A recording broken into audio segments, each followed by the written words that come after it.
Alright, see that building coming up with the dome on it and the clock on the right hand side? That is St. Paul's Cathedral. That's an old church right there, built in the 1600s. We're going to ride on past that, and about 5 more minutes down the road is another interesting thing to see. It's the Tower of London, which is a castle that was built about 950 years ago. But if I were to ask you, what city are these two things in, what would you say? Now, if you guess London, you're right. They're both in London. But let me ask you this. Are they both in the same city? Which might sound like a strange question, being that I just said they're both in London. And the answer to that one is no, they're not. They're actually in two different cities. More on that in just a minute. There's something else down here I want to show you. Alright, take a look at these dragons. Now this first one's over here by London Bridge. And if you go throughout the city, you'll actually see quite a few of them in various spots. They're almost like Easter eggs. Now this one is right beside the Tower of London, which is actually right behind me. In the direction that I'm looking here is towards St. Paul's Cathedral, where we just came from. And you'll see it has City of London on the side there. Now where these are significant is they're actually city limits markers, and they always point out from the city. So you'll see these in various spots. Now the funny thing is, and what most people don't realize, is there are two Londons. And when I say two Londons, I don't mean like London, Kentucky or London, Ontario. I mean there are two London, Englands, and they actually touch.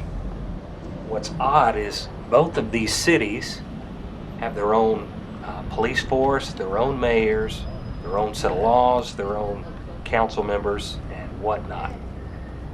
And yeah, people don't even realize there are two different cities. So one is called just plain London, and the other one is called the City of London.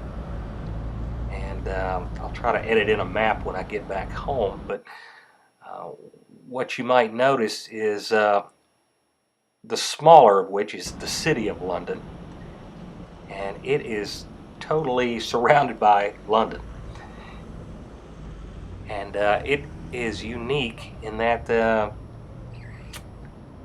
the Queen can't even come through here without permission of the mayor of the City of London.